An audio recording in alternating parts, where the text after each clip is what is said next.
Assalamualaikum Sobat Football United, ringan amatiran ala gua preview leg kedua semifinal Europa League musim 2024-2025. Ini pertandingan yang sangat super penting bagi Manchester United karena kalau bisa melalui ini Manchester United akan melangkah ke final dan tentu saja tetap menjaga ya peluang untuk bisa mendapat trofi musim ini sekaligus juga mengamankan tiket Liga Champions untuk musim depan. Menghadapi Athletic Bilbao di leg pertama di San Mamés, Manchester United unggul 3-0 dengan segala dinamika dan juga mungkin kontroversi. Menurut gue persiapan sudah dilakukan ketika di akhir pekan lalu Manchester United kalah 4-3 menghadapi Brentford, di mana ada dua pilar utama, salah satu pilar utama yaitu adalah Bruno Fernandes dan pilar lainnya Casemiro yang bahkan tidak mendapatkan menit bermain sama sekali. Jadi betul-betul disimpan oleh Ruben Amorim. Lalu penjaga gawang Andre Onana juga bahkan tidak ada di bangku cadangan. Benar-benar juga diistirahatkan oleh Ruben Amorim. Kalau menurut gue ya, khusus untuk Andre Onana ini untuk menjaga konsentrasi supaya tidak kendor. Jadi bagaimana Ruben Amorim ketika menghadapi Brentford sudah melihat kalau partai menghadapi Athletic Bilbao ini partai yang harus dipersiapkan betul-betul karena ini menjadi menurut gue tujuan utama Manchester United di akhir musim ini. Keunggulan 3-0 di pertemuan pertama ini bukan berarti lalu Manchester United akan secara mudah melangkah ke final karena di sepak bola segalanya bisa terjadi. Momentum-momentum kecil kalau tidak diperhatikan, fokus yang hilang walaupun hanya dalam momentum yang sangat pendek ini bisa berakibat fatal. Bahkan di San Mamés itu sudah terjadi, fokus dari Athletic Bilbao hilang, terutama di proses gol kedua dari Manchester United yang berujung kartu merah juga ya untuk pemainnya, untuk pemain Athletic Bilbao. Dan ya ini membuat keadaan bagi tuan rumah semakin sulit. Athletic Bilbao sendiri juga menurut gue walaupun mereka mendominasi, walaupun mereka sangat dominan dalam menekan pertahanan Manchester United di awal-awal babak pertama, tapi mereka tidak mampu memanfaatkan momentum-momentum tersebut sehingga Manchester United yang justru bisa mengambil keunggulan dulu dan keunggulan atau mencetak gol di partai yang penting dengan intensitas yang tinggi ini bisa berarti sangat besar sekali sehingga menurut gua pertandingan nanti di Old Trafford tim baik itu Athletic Bilbao maupun juga Manchester United akan berusaha betul ya untuk bisa mencetak gol duluan sekaligus menahan lawan untuk jangan sampai menjebol gawangnya. Nah, Manchester United sebelum pertandingan menghadapi Athletic Bilbao kalah 4-3, banyak pemain yang disimpan. Athletic Bilbao sendiri di pertandingan sebelum menghadapi Manchester United di Old Trafford ini menahan imbang Real Sociedad. Dan di pertandingan itu tampil tanpa pilar Nico Williams yang ada gangguan nih. Sampai dengan saat ini masih belum bisa dipastikan apakah Nico Williams ini akan terlibat di Old Trafford. Namun gue menilai ya bahwa Williams bersaudara ini menjadi motor serangan bagi Athletic Bilbao. Ada Nico Williams dan juga ada Inaki Williams. Lalu kalau gua melihat di pertandingan menghadapi ataupun skuad yang diturunkan ketika menghadapi Real Sociedad, penyerang Marwan Sanadi ini hanya diberi kesempatan bermain 30 menit. Jadi memang ya, disimpan ya.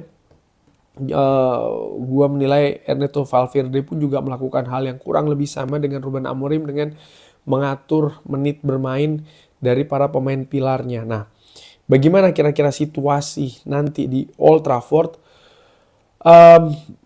Adalah mengejutkan menurut gue di babak kedua ketika Athletic Bilbao sudah tertinggal di semifinal pertama ya. Pada saat itu ya gua berpikir dengan bermain 10 pemain lalu mereka sudah tertinggal 3 gol, maka di babak kedua mereka akan keluar habis-habisan untuk mengejar ketertinggalan. Tapi justru berbeda, Ernesto Valverde menahan itu semua. Justru konsentrasinya, fokusnya adalah jangan sampai ada gol lagi yang diderita.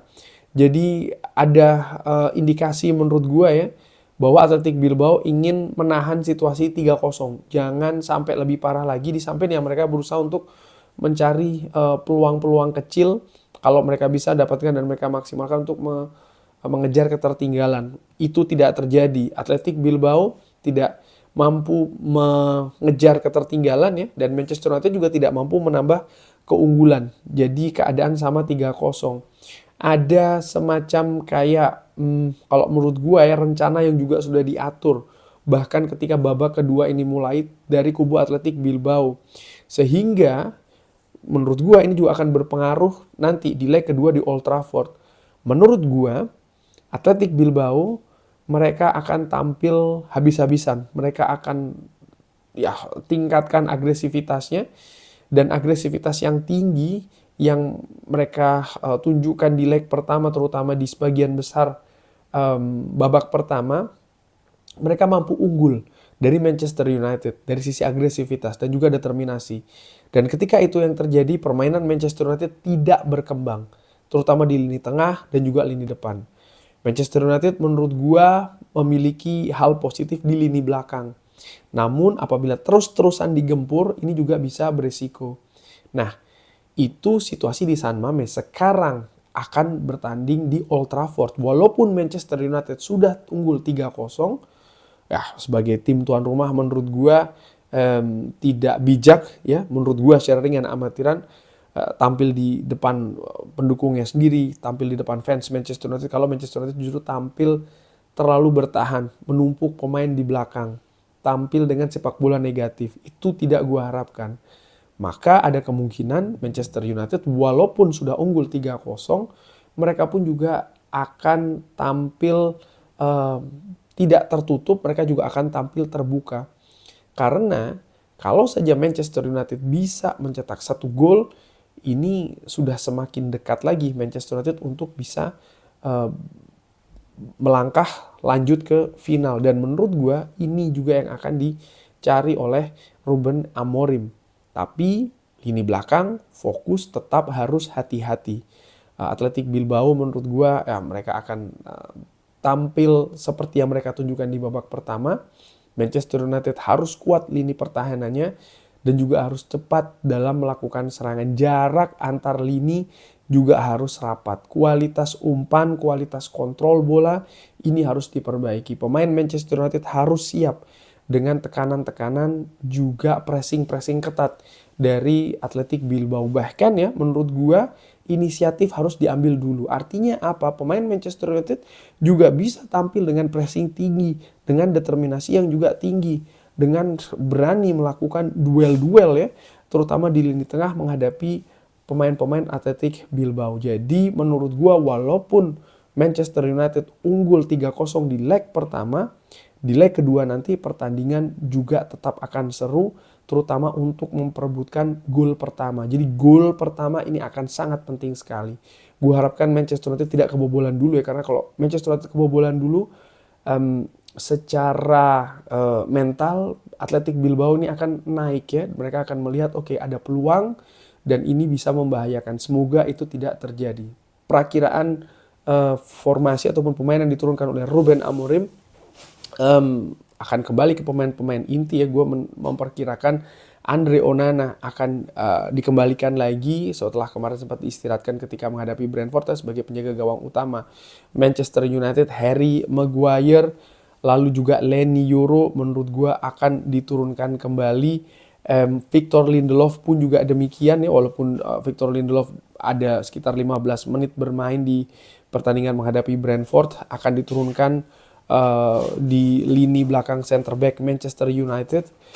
Situasi Matthijs de Ligt masih tanda tanya ya, sampai dengan video ini gue bikin belum jelas apakah dia bisa tersedia atau tidak. Luke Shaw menurut gue akan kembali lagi ke bangku cadangan. 4 gelandang di tengah menurut gua Nocer Mazraoui yang diistirahatkan ketika menghadapi Brentford tidak ada di skuad sama sekali ya. Ini akan diturunkan. Manuel Ugarte akan berduet dengan Pilar Casemiro di duo center midfield, pemain tengah. Lalu di sebelah kiri menurut gua Patrick Dorgu akan ditempatkan di sana. Kapten Fantastico Magnifico Bruno Fernandes akan tampil di gelandang serang bersama dengan Alejandro Garnacho dan di depan Rasmus Højlund.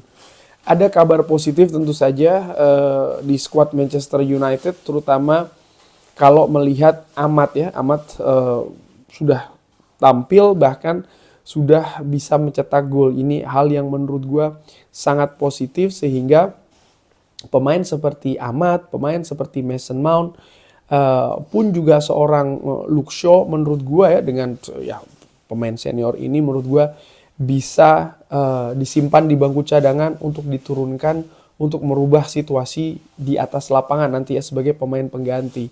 Kobbie Mainoo pun juga menurut gue ada peluang untuk diturunkan di babak kedua. Walaupun demikian gue menilai Ahmad dan juga gue menilai Ahmad ada peluang untuk diturunkan serta Mason Mount. Harapan gue Manchester United yang mendapatkan hasil super positif di San Mamés ini bisa memastikan langkah ke final nanti di Old Trafford. Bahkan feeling gue ya kalau Manchester United bisa melangkah ke final, mudah-mudahan peluang untuk mendapatkan trofi ini semakin terbuka lebar. Tapi harus melalui dulu nih leg kedua semifinal Europa League di Old Trafford menghadapi Athletic Bilbao. Gua positif, gua optimis Manchester United bisa melangkah ke final. Mudah-mudahan demikian, tapi bagaimana menurut Sobat Football United? Optimis, pesimis? Silahkan drop di kolom komen. Terima kasih sudah menyaksikan. Jangan lupa like, share, dan juga subscribe. Wassalamualaikum warahmatullahi wabarakatuh. Thank you.